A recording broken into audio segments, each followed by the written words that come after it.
금은 장기적으로는 물가 상승률보다 높은 상승을 보였다는 것입니다. 이런 의미에서 일부 자산은 그 금에 투자하는 것도 바람직하다.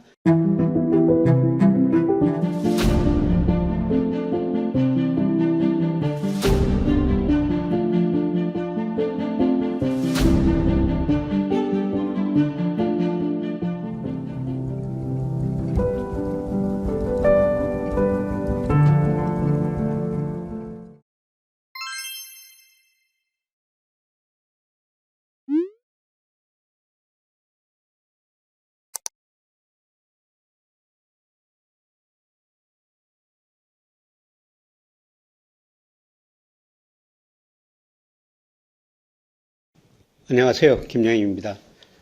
오늘은 여러분들이 좀 궁금한 걸 대답드리고자 합니다. 우리 김요셉 PD가 여러분의 그 댓글을 많이 본 것 같습니다.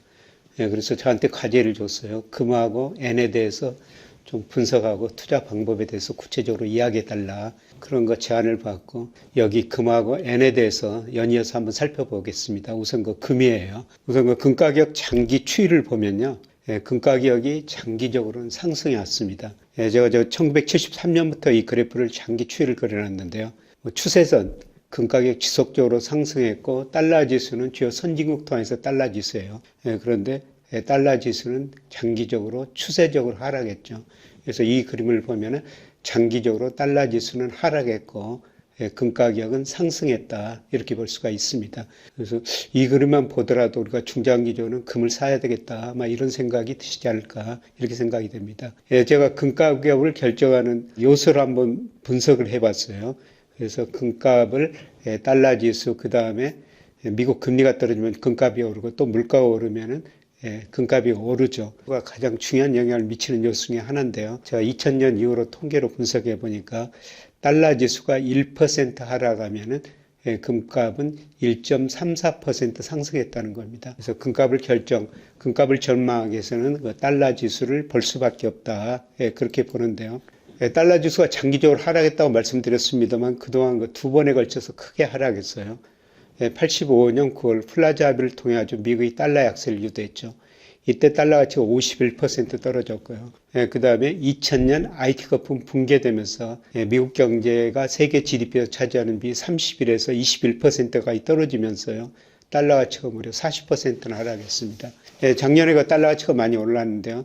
저는 작년 10월을 정점으로 이제 그 3차 하락 추세에 접어들었다. 그렇게 보고 있습니다. 여러 가지 이유가 있지만요. IMF가 세계 경제 전망을 하면서 2028년까지 했는데요. 2028년까지 세계 GDP에서 미국 비중 축소라는 겁니다. 그거는 다른 말로 정도의 차이지 2028년까지는 달러 가치가 하락할 것이다. 그런 의미를 담고 있는 것이죠. 그리고 미국의 대내 불균형이 너무 심화됐어요. 미국의 대순부채가 18조 달러 되는데요.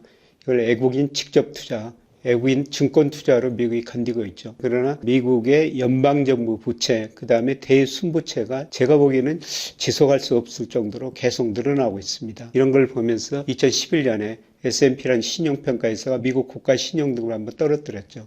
얼마 전에 피치가 떨어졌고요. 또 가장 최근에는 무디스라는 신용평가회사가 안정적에서 부정적으로 신용등급을 낮췄습니다. 앞으로도 이런 것들이 개선되지 않으면 신용등급 자체를 떨어뜨릴 수도 있다는 겁니다. 전 세계 중앙은행이 달러 보유 비중을 계속 줄이고 있어요. 중앙은행이 외환을 보유하고 있죠.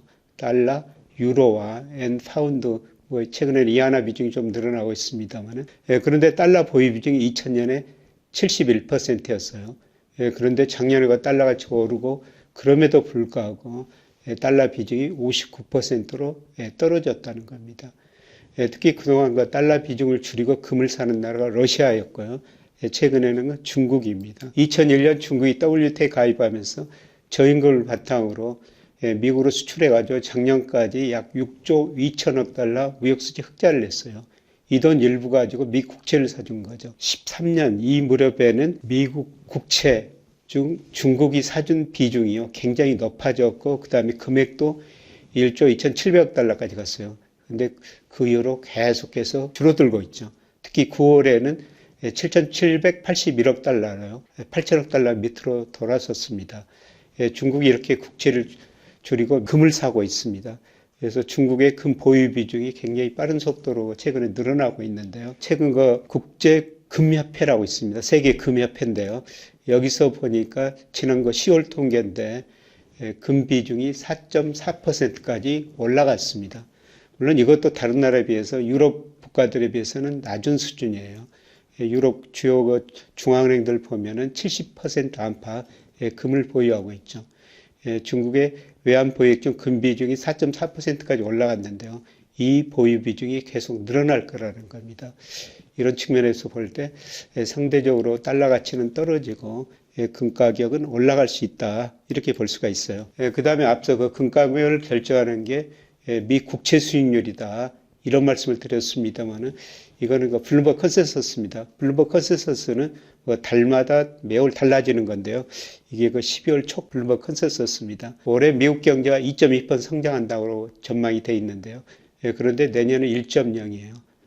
내년에 소비 중심으로 미국 경제 성장률이 많이 둔화된다는 거죠. 그러면은 이렇게 수요가 위축되면 물가 상승이 낮아질 수밖에 없죠. 그래서 올해 미국 소비자 물가가 4.2%인데 내년에는 2.7%로 떨어질 것이다. 금리를 결정하는 게 실질 경제 성장률하고 물가 상승률 아니겠습니까? 그런데 내년에 경제 성장률 떨어지고 물가 성장 떨어지면은 금리도 떨어질 수밖에 없죠. 그래서 이게 내년 연말 기준입니다만 올 연말에 이거 물론 블룸버그 컨센서스 수치는 달라질 수가 있습니다. 올해 미국 10년 국채 수익률이 4.52%에서 내년에는 3.77%로 떨어진다는 겁니다. 그래서 앞서 말씀드렸습니다만 내년에 달러 가치도 떨어질 수 있고 국채 수익률도 떨어질 수가 있습니다. 그렇게 된다면 금 가격은 상승할 수밖에 없다는 겁니다. 그리고 금은 늘 인플레 해지 수단이었었어요. 제가 2000년부터 작년까지 올 평균 물가 상승률하고 주의 자산 가격 상승률 한번 비교해 본 겁니다만은 2000년에서 작년까지 미국 소비자 물가가 올 평균 2.5% 상승했습니다. 그런데 국채 3.2, S&P 500 6.4, 그 다음에 주택 5.3% 상승했고요. 그런데 금 가격은 9.5%나 상승했다는 겁니다. 모든 자산 가격 중에서 금이 인플레 해지 수단으로서 가장 높은 상승률을 기록했다는 겁니다. 우리나라 경우도 마찬가지라고 보고 있습니다. 그래서 앞으로 인플레율이 많이 둔화되고 있습니다만 어떻든 물가가 오르든 내리든 금은 장기적으로는 물가 상승률보다 높은 상승을 보였다는 것입니다. 이런 의미에서 일부 자산은 금에 투자하는 것도 바람직하다. 물론 금은 알을 낳지 않은 암탉이라고 그러죠. 우리가 채권을 사면은 이자가 나오고 주식을 사면 배당이 나오지 않습니까? 금은 이자도 배당도 없어요. 그래서 많이 투자할 필요는 없습니다만 장기적으로 이렇게 보면은 물가 상승도 높았고 시세 차익을 누릴 수가 있었다는 겁니다. 그리고 장기적으로는 달러 가치가 하락하고 내년 들어가서는 특히 미국 국채 수익률도 하락할 수가 있다는 겁니다. 그래서 금 가격은 더 오를 수가 있다는 겁니다. 늘 여러분한테 말씀드리길 투자 자산의 한 10% 정도는 금을 가지고 계셔도 될 것 같습니다. 이런 말씀을 드렸는데요. 지금도 여전히 같은 생각입니다. 금을 투자하는 여러 가지 방법이 있죠. 우선 금을 직접 사는 겁니다. 이게 장점이라는 것은 보유세, 상속세 남한테도 줄 수 있고 친구한테도 줄 수가 있다는 것이죠. 그런데 금 보유하려면 좀 힘듭니다. 물론 은행 금고에서 보유도 해주겠습니다만 또 다른 단점이라고 그러면 세금 내야죠. 부가치세 10% 내고요. 은행에서 금 살 때 일정한 수수료를 좀 내야 됩니다. 그리고 두 번째로 금 통장을 활용하는 방법이 있어요. 은행에다 금 통장을 개설하면요, 아주 소액으로 살 수가 있습니다. 0.01g 아주 소액 투자를 할 수가 있습니다. 입출금도 편리하죠.